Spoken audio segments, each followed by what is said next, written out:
আসসালামু আলাইকুম। আশা করি সকলেই ভালো আছেন। তো আজকে আমি আমাদের খামার বাড়ি থেকে কিছু খোলামকুচি শাক তুলে এনেছি রান্না করব বলে। আর এখানে শাকগুলো দেখুন কত সুন্দর, সবুজ সবুজ কচি কচি শাকগুলো। আর আমাদের খামারে প্রচুর হয়েছে এই শাকগুলো। তো আমি এগুলো আজকে রান্না করব। আর আপনাদের দেখিয়ে দিই কোনটি খোলামকুচি শাক। তো এগুলি হলো খোলামকুচি শাক, আমরা খোলামকুচি শাক বলি, আপনারা কি বলেন অবশ্যই জানাবেন। আর আছে পোস্ত শাক, এর সঙ্গে কিছু পোস্ত শাকটাও আমি দেখিয়ে দিচ্ছি। এগুলো হচ্ছে পোস্ত শাক, আমাদের এইদিকে এগুলো পোস্ত শাক বলা হয়, অন্যান্য দিকে কি বলা হয় তা আমি জানি না। এগুলো আমরা পোস্ত শাক বলে থাকি। তো শাকগুলি আমি প্রথমে খুব ভালোভাবে বেছে নেব।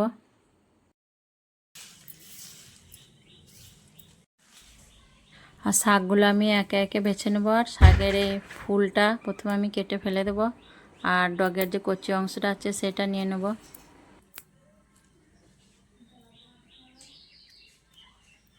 এইভাবে শাকগুলো আমি সব বেছে নেব।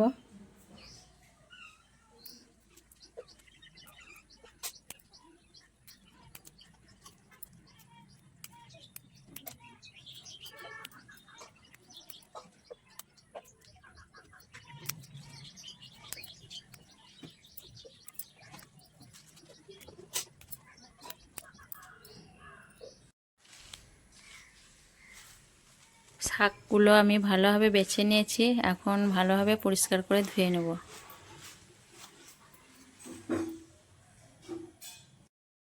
শাকগুলো আমি খুব ভালোভাবে ধুয়ে পরিষ্কার করে নিয়েছি।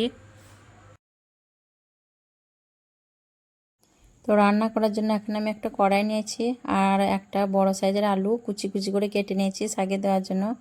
প্রথমে আমি আলুটা কড়াইয়ে দিয়ে দিচ্ছি।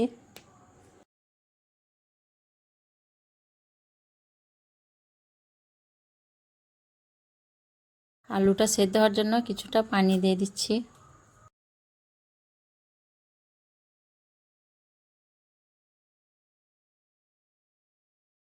শাকগুলো এখন দিয়ে দিচ্ছি, আর শাক আলু প্রথমে আমি সেদ্ধ করে নেব।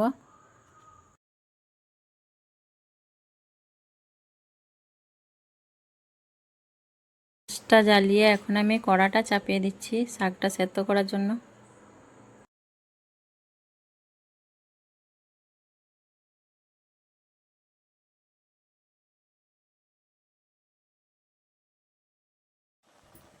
কিছুক্ষণ পর আমি শাকটা একটু নাড়াচাড়া করে নেব, ভালোভাবে উল্টো পাল্টা করে নাড়িয়ে নেব।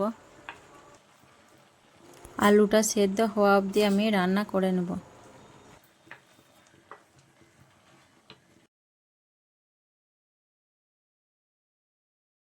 এক চামচের মতো নুন দিয়ে দিচ্ছি যাতে আলুটা তাড়াতাড়ি সেদ্ধ হয়ে যায়।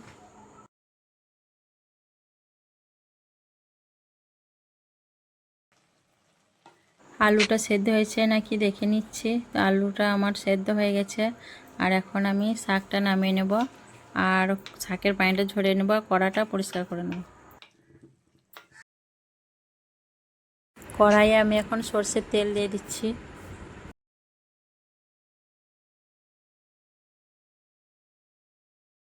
তেলটা একটু খুন্তি দিয়ে ছড়িয়ে নিচ্ছি।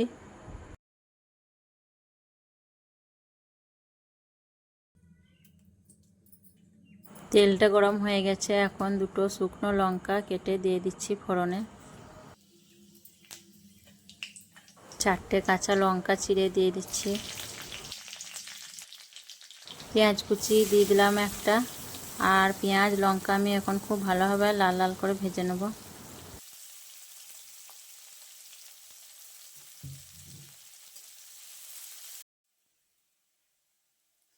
পেঁয়াজটা আমার লাল লাল করে ভাজা হয়ে গেছে, এখন সেদ্ধ করে রাখা শাকটা দিয়ে দিচ্ছি।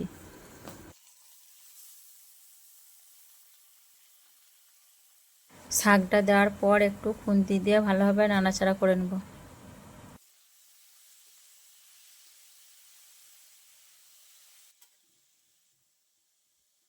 শাকটা কিছুক্ষণ নাড়াচাড়া করার পর দিয়ে দিচ্ছি সাদা তিল বাটা। আর তিলের সঙ্গে আমি দিয়েছি শুকনো গোটা লঙ্কা, রসুন সব একসঙ্গে বেটে নিয়েছি, এখন শাকের সঙ্গে দিয়ে দিলাম। আর 2-3 মিনিটের মতো ভালোভাবে নাড়াচাড়া করব। আর প্লেটটা ধুয়ে পানি দিয়ে দিলাম। আর শাকটা আমি একটু মাখা মাখা করব, খুব শুকনো করব না, তাই আর একটু পানি দিয়ে দেবো। পানি দেওয়ার পর আমি 2-3 মিনিটের মতো রান্না করে নেব।